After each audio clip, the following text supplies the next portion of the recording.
누가복음 15장 하나님의 마음 시리즈 오늘 네 번째 마지막 시간인데요. 누가복음 15장에는 세 가지 비유가 나옵니다. 하나님 나라 비유입니다. 특별히 하나님 아버지의 마음이 어떤 것인지를 선명하게 보여주는 것이 누가복음 15장입니다. 더 로스트, 잃은 자 비유입니다. 이 잃은 자 비유의 일관된 핵심 메시지는 잃은 자를 찾는 하나님의 마음입니다. 잃은 자를 찾을 때까지 찾아내시는 하나님의 마음이에요. 목자가 찾고 여인이 찾고 아버지가 찾습니다. 결국 잃어버린 것들을 다 찾았어요. 양 찾았죠. 그리고 돈을 찾았어요. 그리고 잃어버렸던 둘째 아들을 찾았어요. 이제 해피엔딩으로 누가복음 15장의 이 잃은 자 비유가 끝이 나야 될 것 같은데요. 끝나지가 않습니다. 왜요? 아직 찾지 못한 게 하나 남았어요. 아직도 잃어버린 자가 남아있던 거예요. 집에 있던 큰아들입니다. 집을 떠나갔던 둘째 아들 탕자는 돌아왔지만 집 안에 있는 탕자가 있었던 거예요. 교회 안에 잃어버린 탕자가 있었던 겁니다. 교회 안에 큰아들과 같은 탕자가 있는 거예요. 둘째를 찾았습니다. 이제 첫째를 찾아야 되는 거예요. 점층법이에요. 100에 하나를 찾고 10 중에 하나를 찾고 둘 중에 하나를 찾았어요. 오늘은 뭐예요? 하나 중에 하나를 찾습니다. 양 찾고 돈 찾고 둘째 아들 찾고 첫째 아들. 우리 영화나 드라마도 다 제일 중요한 건 마지막에 등장하잖아요. 이스라엘 백성들이 제일 중요시 여기는 게 장자예요. 큰아들 맞습니다. 이 큰아들은 집 안에 있는 탕자입니다. 여러분 지금 이 이야기를 듣고 있는 1차 청중이 누구냐면요, 15장 1절 2절의 본문 배경 설명이 나오는데 바리새인과 서기관들이에요.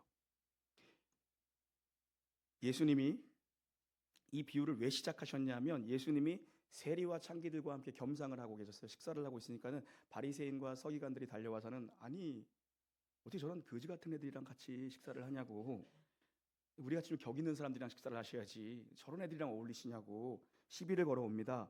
그때 예수님이 이 잃은 자 비유를 그 자리에서 말씀하신 거예요. 그러니까 누구들하고 지금 이 설교를 하고 계신 거예요? 이 비유를 하고 계신 거예요? 바리새인과 서기관들. 바리새인들이라고 이 말씀을 지금 하고 계신 거예요. 나는 잘 믿는다. 나는 깨끗하다. 나는 너희랑 다르다. 선을 걷고 구분을 짓고 사는, 우리는 스스로 구별됐다라고 여기는, 나는 의롭다. 나는 늘 옳다. 나는 틀리지 않는다. 나는 너희랑 다르다. 나는 옳다라고 주장하는 바리새인들이 1차 독자입니다. 그러면 여러분, 바리새인들이 첫째 아들과 가까워요? 첫째 아들과 가까워요? 첫째 아들이죠?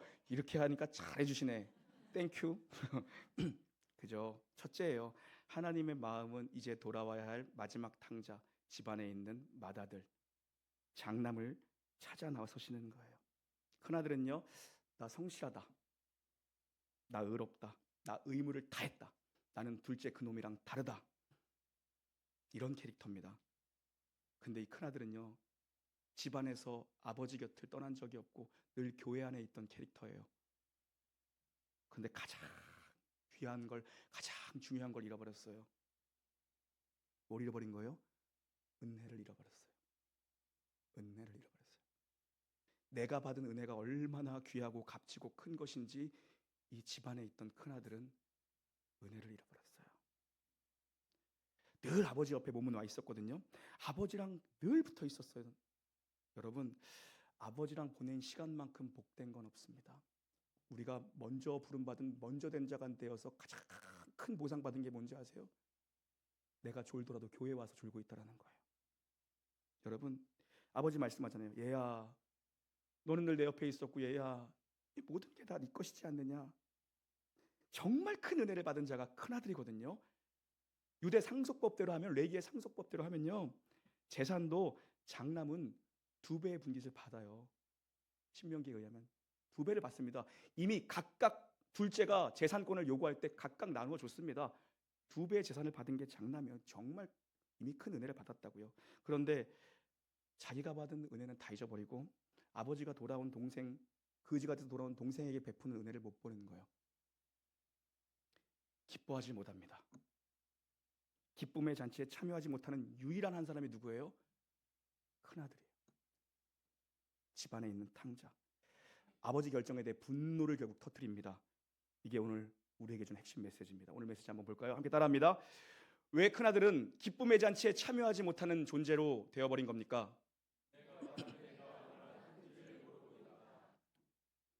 은혜를 모르는 자예요. 은혜를 놓쳤어요. 25절부터 27절까지 다시 한번 읽어보겠습니다. 시작.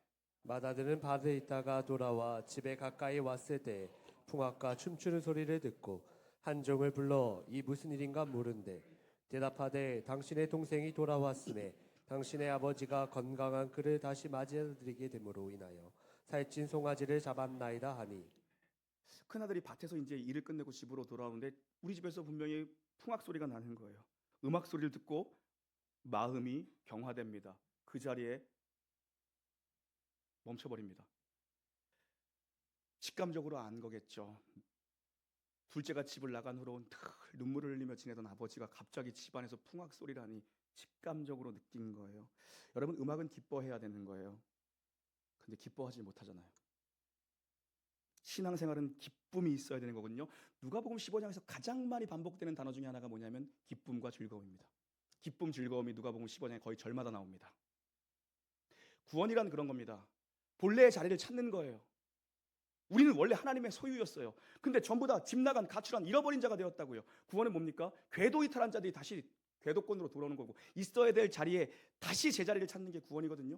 엄청난 감사와 기쁨의 감격인데 기뻐하지 못하는 한 사람이 있어요. 큰아들이죠.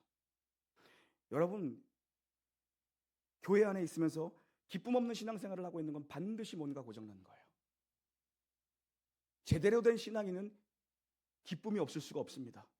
예배를 드리면서 찬양을 하면서 기쁨이 없다는 건 내 신앙이 어딘가 지금 누수가 생기고 있는 거, 뭔가 계속 쏟아지고 있는 거예요. 은혜를 쏟아버리고 있는 거라고요. 결국 큰아들은요, 아버지가 둘째를 위해 송아지 잡아서 잔치한다는 그 얘기를 듣자마자 분노합니다. 잔치에 참여를 안 합니다. 대문 밖에서 안 들어갑니다. 집에. 아버지는 지금 뭐 하고 계시는가? 그럼 아버지는 니나노 즐기고 계시는가? 28절 있습니다. 28절입니다. 시작. 그러나 짜지 아니하거든 아버지가 나와서 권한대. 아멘. 아버지는 또 대문 밖으로 나오세요. 작은 아들 기다리느라 눈이 부르트도록 울면서 늘 대문 밖에서 우리 아들이 어디에 오나. 율법에 의하면 아버지를 망령되게 여기는 패역한 아들은 돌에 맞아 죽어도 되거든요. 혹시라도 누군가 동네 어귀에서 내 아들을 나보다 먼저 발견하고 돌 던질까 봐. 아버지는 나와 기다리셨는데 이젠 큰아들을 맞이하러 아버지가 큰아들을 기다리러 나오셨어요. 28절에 권하다라는 단어가 있죠. 파라칼레오입니다. 파라칼레오. 파라클레토스, 파라칼레오, 파라칼레토스. 성령님과 어원이 같습니다. 성령, 보혜사 성령과 어원이 같습니다. 그게 권하다입니다. 아버지의 부르심은요, 성령의 초청이에요. 성령의 음성이라고요. 여러분, 그래서 내가 이렇게 계속 살면 안 되는데 내가 이게 맞는가 하는 순간이 올 때는요, 성령이 주시는 골든타임이에요. 그 타이밍 놓치면 안 돼요. 내가 계속 이렇게 사는 게 맞는가? 그런 마음이 들 때 돌이켜야 됩니다. 성령이 주시는 마음으로 돌이켜야 돼요. 지금 이 메시지를 듣고 있는 교회 안에 있는 탕자들에게 하시는 말씀이에요. 돌이켜야 돼요. 그런데 큰아들이 들어오기를 거부합니다. 오히려 아버지를 공개적으로 모욕합니다. 지금 잔치집이니까 동네 사람 다 불러 모은 거라고요. 근데 그 앞에서 내가 아버지를 몇 년을 섬겼는데 나한테 언제 내 친구들이랑 염소 한번 잡아준 적이 있습니까? 근데 저 거지 같은 놈, 망할 놈이 들어왔다고 송아지를 잡아주는 게 말이 됩니까? 이놈도 돌에 맞아 죽을 놈이에요. 공개적으로 아버지를 모욕하고 있는 이놈도 패역한 아들입니다. 아버지는요, 결국 아들 둘을 다 잃어버렸던 거예요. 다 잃어버렸어요. 지금 이 이야기를 듣고 있는 바리새인들은 큰아들 캐릭터잖아요. 큰아들 캐릭터. 큰아들이라고요. 지난주에 우리 잠깐 새길로 빠졌다고 다시 올게요. 여기 이 나눔지에다 가정교회 나눔지에다가 우리 탕자의 경험처럼 영적으로 가출하거나 뭐 육적으로 가출했던 경험을 한번 나눠보라고 하니까는 내가 한 3분한테 피드백 받았는데 다 모범생 나셨대. 목사님이 잘못 잡으신 것 같은데 우리는 가출을 해본 적이 없는데 우리는 늘 모범생 학교 집 교회. 그래서 오늘 이 집안에 있는 탕자가 여러분의 얘기입니다. 여러분, 동생이 돌아오는 걸 그렇게 싫어했던 바리새인들처럼 큰형처럼 바리새인들이 죄인의 대표 선수인 세리와 창기가 들어오는 걸 그렇게 지금 싫어하고 있다는 얘기예요. 그래서 빗대어서 비유로 얘기하는 거예요. 그 큰형이 바로 너희다. 죄인들이 돌아오고 이방인들이 돌아오고 죄인들이 돌아오는데 그걸 기뻐하지 못하는 너희다. 너희들이 받은 은혜를 생각해봐라. 이 바리새인이라는 사람들은 어마어마한 사람들이에요. 사실요. 뿌리를 찾아 올라가면 하시딤이라는 사람이에요. 바벨론 포로 귀환기에 하시딤이라는 사람들이 있었거든요. 그 사람들이 일어났어요. 뭐냐? 신앙의 정절을 지키자. 절대 우리 지저분한 문화와 세상 문화, 헬레 문화와 절대 섞이지 말자. 신앙의 정절을 지킨 사람들이에요. 근데 이것이 거듭되고 오고 오면서 바리새 분파가 생겨납니다. 뭡니까? 우리는 율법을 철저하게 지켜. 그리고 우리는 율법 더 지킬 거야. 우리는 더 지킬 거야. 딱 선을 그어놨어. 율법으로 만족이 못해. 그래서 우리는 구전율법이라는 게 있어. 그게 성경에서 장로들의 유전이라고 나오거든요. 구전율법. 장로들의 유전까지도 지킬 거야. 전통적으로 신앙의 선배들이, 경건한 선배들이 얘기해오던 우리는 입으로 전해지는 것도 지키며 살 거야. 대단한 사람들입니다. 점점 자기들의 바운더리를 점점점 확대시켜가서 우리는 이것도 지켜. 니네 못 지키지. 들어오지 마. 이 사람들이에요. 자기들은 엄청난 은혜를 받았어요. 사실 이 사람들이요. 하나님의 말씀을 그렇게 소중하게 여기면서 하나님의 큰 은혜를 받았는데 남들이 은혜 받는 걸 못 봐주는 거예요. 남의 성공에 박수를 못 쳐주는 거예요. 그래서 예수님께서는 이 바리새인들 앞에서 정면으로 얘기하시는 거예요. 야, 하나님 나라의 통치 원리가 뭔지 아니? 하나님 나라의 통치 원리라는 거는 하나님 나라의 통치자는 하나님이잖아요. 하나님의 통치 원리는 하나님의 마음이에요. 통치자의 마음이 곧 통치 원리거든요. 하나님은 어떤 하나님인 줄 아니? 은혜의 하나님이야. 은혜의 하나님이야. 은혜는 개방성을 갖고 있어. 은혜는 누구에게나 열려 있어. 수고하고 무거운 짐진 자들을 다 초대한다고 은혜는. 근데 너희는 자꾸 이렇게 바운더리를 치고서 니네는 안 돼. 이것 때문에 안 돼. 이 기준 때문에 안 돼. 왜 자꾸 성을 높이고 있는 거니? 은혜는 그런 게 아니야. 하나님 나라의 원리는요, 은혜로 작동되는 게 하나님 나라의 원리입니다. 그걸 지금 예수님이 바리새인들에게 알려주고 있는 거. 이게 결정타예요. 은혜가 결정타입니다. 이 이야기에. 여러분 마태복음 20장으로 가면요, 이와 비슷한 맥락에서 볼 수 있는 비유가 하나 나오는데 포도원 품꾼 비유가 나와요. 돈 많은 포도원 주인이요, 인력시장에 나가서 아침 일찍 인력시간에 나가서 일꾼들을 계속해서 들여다가 자기 포도원에서 일하게 하는 얘기거든요. 아침 일찍 6시에 나갑니다. 놀고 빈둥대고 있는 사람들이 막 모여 있는 거야. 그 중에 내 포도원에 가서 일할 자들을 뽑아서 분리 드립니다. 그리고 한 데나리온, 하루 품삯입니다. 한 데나리온을 약속합니다. 그런데 이 마음씨 후한 이 거부 주인이 9시에 또 내려갑니다. 여전히 거기서 빈둥대는 얼굴 또 보이는 거야. 또 한 무더기 뽑아와서 자, 너희도 일하라 하면서 이번에는 금액을 약속하지 않고 내가 후히 줄 테니 와서 일해라. 12시에 또 나가요. 해가 중천에 떴는데. 그리고 또 태워서 옵니다. 너희도 일해라. 오후 3시에도 가요, 이 주인이. 이해 안 되죠. 6시면 마감입니다. 농장문 닫는다고요. 그런데 3시에도 또 데리고 와. 놀고 있는 사람들. 여러분 12시, 3시까지 안 뽑혔다라는 거는 사실 별로 일 못하게 생긴 사람들은 안 뽑았을 것 같지 않아요? 빌빌거리고 있는 사람들 다 뽑아옵니다. 그런데 5시에 가서도 이 주인이 또 뽑아오면 사람들을, 야, 다 와라. 와서 일해라. 내가 후히 쳐줄 테니까 일해라. 아니 6시에 포도원 문을 닫는데 퇴근해야 되는데 이미 그러면 뭐 옷 한복하고 뭐 장갑 끼고 하다 보면 1시간 그냥 가요. 뭔 필요가 있냐는 거예요. 근데 주인이 다 뽑아옵니다. 그래요. 6시에 주인 마음이니까 6시에 이제 포도원 농장문을 닫습니다. 그러면서 일당을 나눠주기 시작하는데요, 다 똑같이 한 데나리온씩 줘요. 아무리 엿장수 마음대로라지만 이거 너무한 거 아닙니까? 아니 1시간 일한 사람이 12시간 일한 사람이랑 어떻게 똑같이 10만 원씩 주냐는 거야. 세상 논리로 이게 이해가 됩니까? 세상의 옳고 그름의 문제로 이게 됩니까? 세상의 정의와 공정과 공평의 문제로 이게 설명이 돼요? 안 된다고요. 지금 하나님 나라가 어떤 것인지 설명하는 거예요. 우리가 짱구 굴려가지고 우리 식으로 한다면, 저 같으면 차라리 그렇게 할 거면 남는 게 돈뿐이라 그렇게 한다면 트러블을 좀 줄이는 게 좋을 것 같지 않아요? 그래서 6시에 제일 먼저 온 사람 살짝 불러가지고, 아까 한 대는 아니온 약속했지? 받고 빨리 내려가. 차 빠지는 거 보고, 그 다음에 갔네. 9시에 또 불러가지고, 너 내가 후기 준다 그랬지? 애따 한 데나리온. 감사합니다, 감사합니다. 어떤 사람이 제일 감격했겠어요? 지금 이러면 다 좋았겠죠. 근데 중요한 건 여러분, 이 주인은 지금 어떻게 합니까? 우리의 짱구랑 완전히 반대로 해요. 마지막 5시에 와서 일한 것도 없는 사람에게 공개적으로 한 데나리온을 줍니다. 당황했겠죠. 너무 많이 줘가지고. 예? 시급이 막 10만 원, 20만 원 받은 거야. 당황했겠지. 근데 누가 더 당황했겠어요? 그 옆에 있던 3시에 온 사람.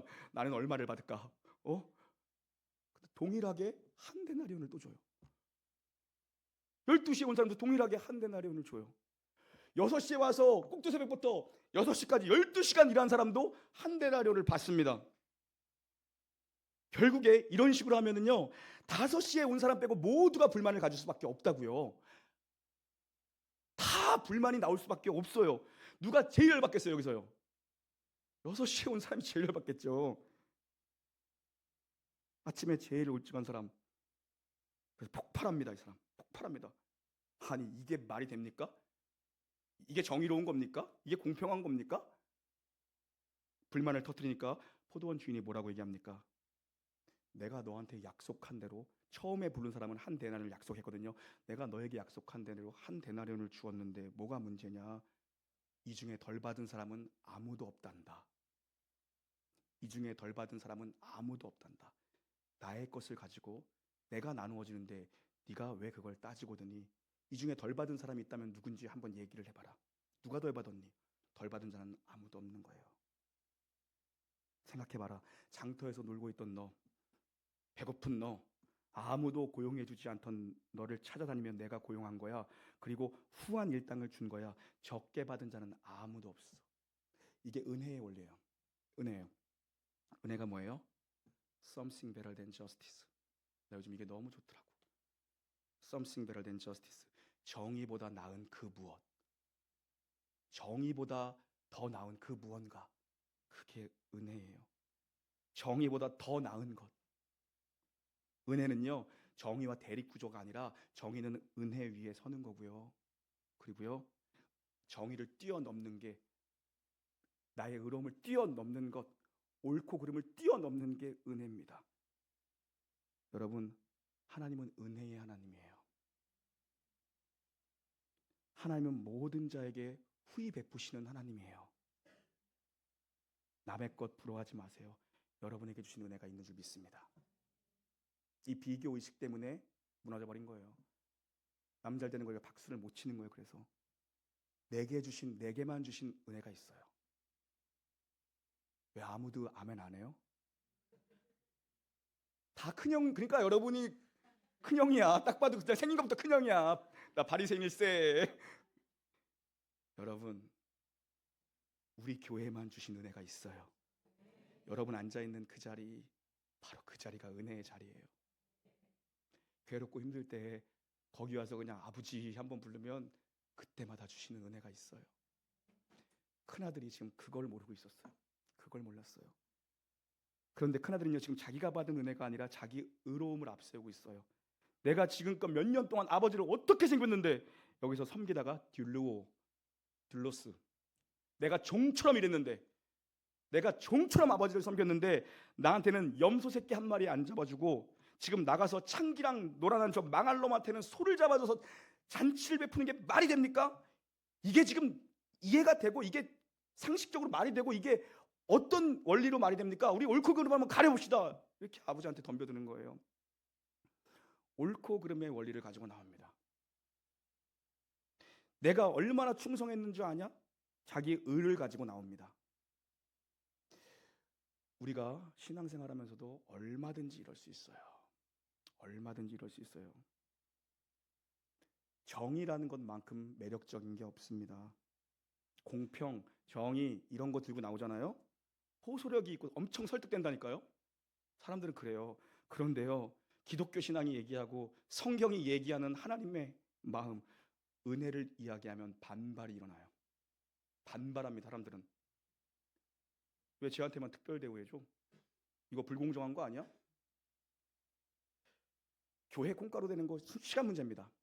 기준을 딱 만들어 놓고 이 기준에서 못 미치는 자들은 아웃. 2달 안에 문 닫을걸요? 이 기준에서 예배 시간 59분까지 안 들어오면은 아웃. 절반도 안 남겠네 우리는. 아버지의 마음 닮아 은혜롭고 자비롭고 노하기를 더디하며 인자와 국률이 풍성하신 신나 목사님이라. 못해요. 배짱이 없어서. 에? 그래요. 찬양대 음정 하나 틀리면 너 아웃. 잘하고 있어요. 그잖아요. 반주자가 반주를 틀려 아웃. 아무도 안 남아. 그런 거예요. 은혜는 불공정한 겁니다. 생각해 보세요. 나 같은 죄인을 꺼내 주신 거야말로 제일 불공정한 거 아니에요? 하나님이 정의의 잣대를 갖다 댔다라면 나는 아마 지옥의 VIP로 있을 놈이에요. 근데 나를 꺼내 준 것부터가 이거는 불공정하고 불공평하고 말이 안 되는 거야. 그게 은혜라니까요. 그게 은혜예요. 말이 안 되는 거예요. 세상 논리로 포도원 품꾼 비유가 어떻게 말이 됩니까? 사람들은요, 내가 받은 은혜가 얼마나 큰 건지는 몰라요. 내가 받은 은혜가 얼마나 값지고 위대한 건지는 몰라요. 죄인 의식을 가지고 사는 사람들은요, 은혜에 감격합니다. 포도원 품꾼비에서 누가 제일 은혜에 감격했겠어요? 5시에 온 사람. 나 한 거 아무것도 없는데, 하나님 나한테 이런 후한 걸 주시다니요. 이게 말이 됩니까? 벌벌 떨었을 거라고요. 집 나갔던 둘째가 돌아올 때 어떤 마음으로 돌아왔어요? 그 마음이 필요해요. 아버지, 우리 아버지 참 좋은 분이고 우리 아버지 참 품꾼들한테도 잘 대해주시던 아버지인데 아버지, 저를 그냥 품꾼의 하나로 여겨주시고 밥만 주십시오. 제가 무슨 아들입니까? 제가 무슨 자식놈입니까? 저는 망할 놈입니다. 근데 아버지는 어떻게 해요? 네가 무슨 말이냐? 네가 내 아들이지 무슨 종놈이냐? 그런데 큰형의 마음을 가지고 있으면 모든 것이 불만입니다. 모든 것이 불만 불평이에요. 큰형의 마음을 가지고 있으면 돌아오라는 거야. 돌이키라는 거야. 큰형은 교회 안에 있는 여러분이에요. 돌이켜야 돼요. 그래서 내가 일찍 온 자라는 의식, 의인의식을 가지고 있는 자들은 큰아버지의 결정에 대해 늘 분노합니다. 분노해요. 그동안 죽도록 일한 우리는 안 알아주고 뭘 놀다가 오는 저놈을 알아주고 뭘 했다고. 그게 큰형 마인드예요. 그런데 우리 주님은요 말씀하세요. 그래서 예수님 뭐라고 말씀하시냐면요, 바리새인의 의보다 더 낫지 않으면 하나님의 나라를 결코 볼 수 없다라고 얘기합니다. 여기서 바리새인의 의라는 건 뭐겠어요? 자기 의. 그럼 하나님의 의라는 건 뭐겠어요? 은혜입니다. 은혜는 내 옳음보다 더 나은 무언가예요. 내가 아무리 옳았어도 은혜는요, 내 옳음보다 더 나은 something better than justice, 그거예요. 정의가 아니라 은혜라고요. 정의와 은혜는 대립 개념이 아니에요. 정의는 은혜 위에 서 있을 때만 진짜인 거예요. 사랑하는 여러분, 그래서 정의라는 건, 성경이 말하는 정의라는 건 회복적 정의예요. 사람을 살리기 위한 정의, 사람을 일으키기 위한 정의지 죽이기 위한 정의가 아니에요.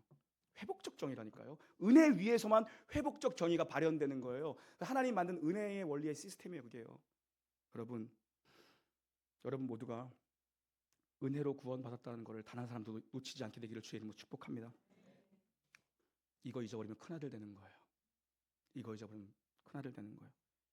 기쁨 없는 신앙인, 분노하는 신앙이 되는 거예요. 이거 잃어버리면 남의 즐거움에 진짜 박수 못 쳐주고 공동체의 기쁨에 참여하지 못하고 팔짱 끼고 있는 사람 되는 거예요. 하나님 나라의 통치 원리는 은혜예요. 질문 하나 할까요? 어제 이 질문하니까는 갑자기 또 다 여러분의 과거를 들춰냈어. 우리 김상민 안수 집사님, 저도 나이트 다녀봤어요. 나이트 다니신 분 또 대표기도 하고 딱 그러잖아. 공부만 하지 않더니 나이트 다니셨어.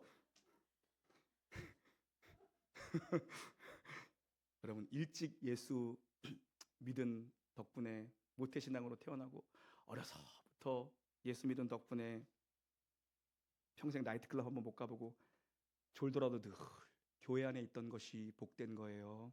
아니면 나이트 죽순이로 살다가 댄스 경연대회 나가서 양주 한 병 타서 그거 마시다가 경기에 감전돼서 정신 차리고 예수님 만난 게 복된 거예요? 둘 다 복된 거죠. 그런데 여러분, 평범한 일상만큼 복된 건 없어요.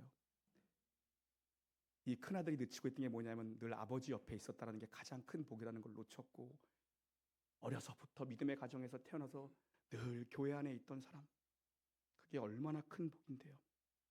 여러분, 교회 안에 오래 있던 건 얼마나 큰 축복인 줄 모릅니다. 그 시간들이요, 나도 모르는 사이에 내 인생에 은혜가 빼곡히 쌓이는 시간들이에요. 나는 죽어라 고생했지만 염소 새끼 한 마리 받아본 적 없다는 이 큰아들을 아버지가 어떻게 위로해요? 얘야 일로 와라. 내가 늘 너와 함께 있었고 늘 내 옆에 있지 않았느냐. 우리가 같이 땀 흘리며 읽었던 밭을 봐라 얘야. 저 열매가 다 누구 거냐 얘야. 네 거 아니냐. 왜 내가 너 수고하는 걸 모른다고 생각하니 얘야. 저게 다 네 거 아니냐 얘야. 우리 땀 흘리며 그때 함께 저 나무 심었던 거 기억나니 얘야. 그때 네가 저 나무 열매 맺히는 거 보고 얼마나 좋아했니 얘야. 이제 그만 화 풀고 들어가서 네 동생 봐라. 삐쩍 말라서 거지꼴이 돼서 돌아왔지 않냐. 너 얼마나 기름지게 살았냐 얘야. 같이 즐기자. 이 기쁨에 같이 참여하자 얘야. 누가복음 15장은 큰아들이 집으로 들어갔는지 들어가지 않았는지에 대한 결론을 우리에게 주지 않습니다. 뚝 하고 끝나버려요. 그냥 오픈 결말로 끝납니다. 여러분 생각은 어때요? 저는 들어갔다고 믿어요. 왠지 아세요 여러분? 누가복음 15장 전체의 일관된 핵심 메시지는 뭡니까? 하나님은 찾을 때까지 찾아내시는 분이라는 거예요. 100 중에 하나를 찾으시는 하나님, 10 중에 하나를 찾으시는 하나님, 그리고 2 중에 하나를 찾으시고 이제 마지막 하나까지 끝내 찾으시는 하나님의 마음이 어떤 것인지, 하나님의 뜻은 뭡니까? 내 소유였던 것은 내가 하나도 놓치지 않겠다. 내가 다 찾아내겠다. 그래서 우리 기쁨의 잔치 함께 즐기자. 여러분, 은혜는 하나님의 고집스러움이십니다. 내 것을 기필코 찾아내겠다는 하나님의 고집이며 하나님의 의지입니다.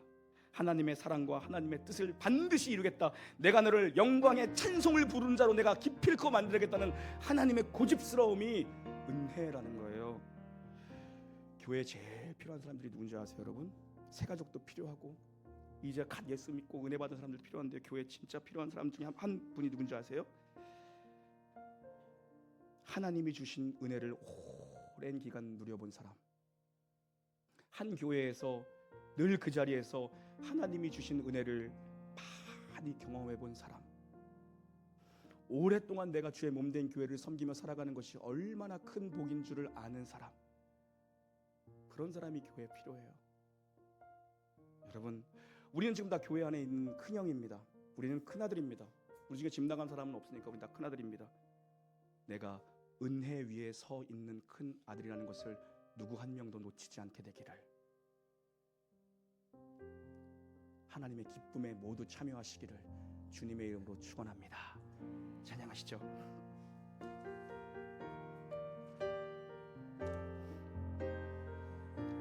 내가 누려왔던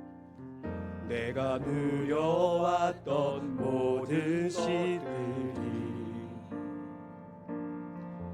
내가 지나왔던 모든 시간이, 내가 걸어왔던 모든 순간, 내가 걸어왔던 모든 순간이 당연한 것 아니라 당연한 것 아니라 은혜였소.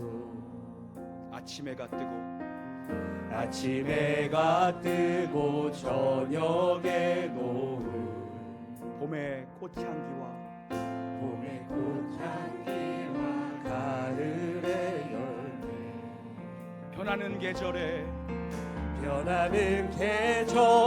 모든 순간이 당연한 것 아니라 당연한 것 아니라 은혜였소. 우리 다시 한번 고백합니다. 내가 누려왔던 모든 것들이, 내가 지나왔던 모든 시간이, 내가 걸어왔던 모든 순간이 당연한 것 아니라 은혜였소.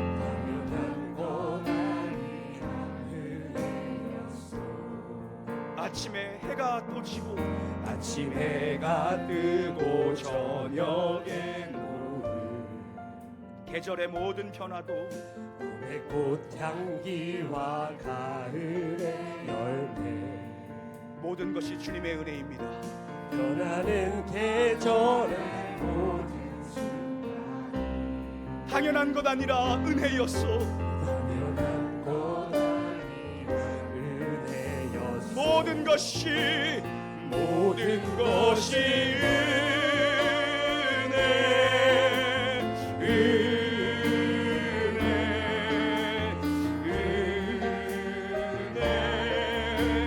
한없는 은혜.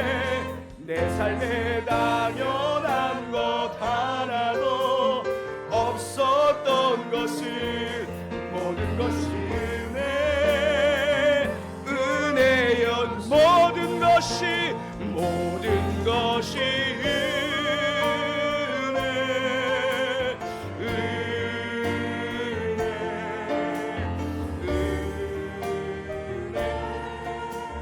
한없는 은혜.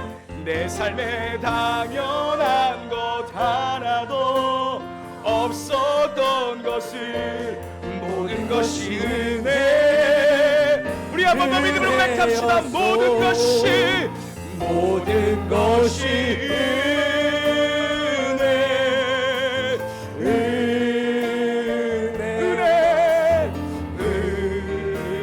한없는 은혜. 내 삶에 당연한 것 하나도 없었던 것을, 모든 것이 은혜. 우리 다 함께 자리에서 일어나시겠습니다. 모든 것이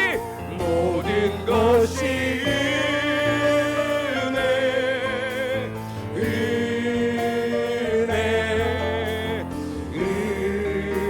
한없는 주님의 은혜. 내 삶에 당연한 것 하나도 없었던 것을, 모든 것이 은혜. 우리의 목소리로 고백하십시다. 모든 것이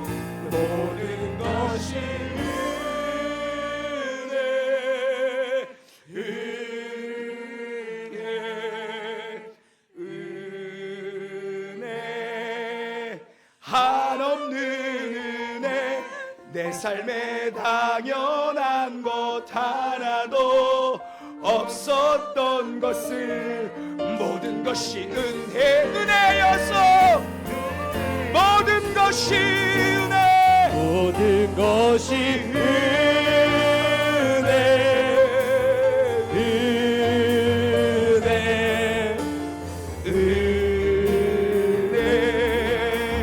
한없는 은혜.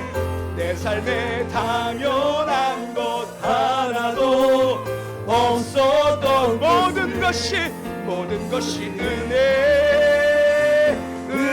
한없는 주님의 은혜. 온 세상 위에 한없는 주님의 온 세상 위에 넘칩니다. 은혜는 누구에게나 열려 있습니다. 온 세상 위에 넘칩니다. 하나님 우리 모두를 초대하십니다. 할렐루야. 가릴 수 없는 주 영광,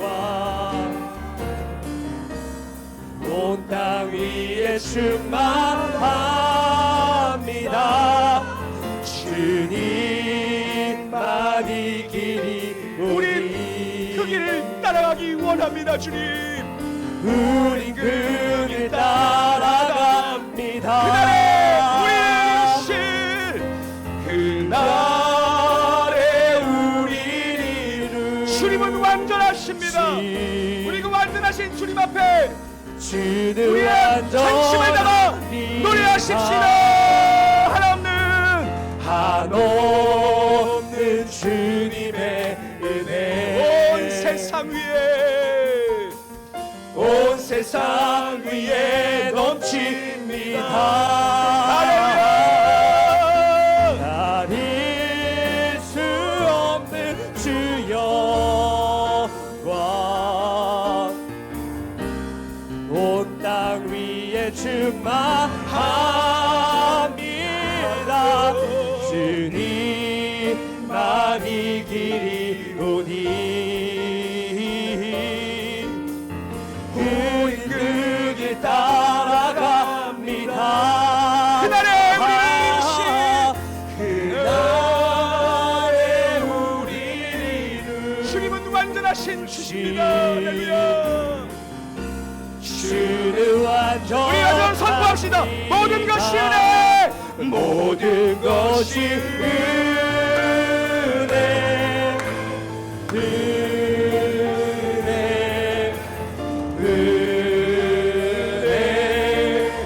한없는 은혜 내 삶에 당연한 것 하나도 없었던 것을 모든 것이 은혜였소. 찬양대만 모든 것이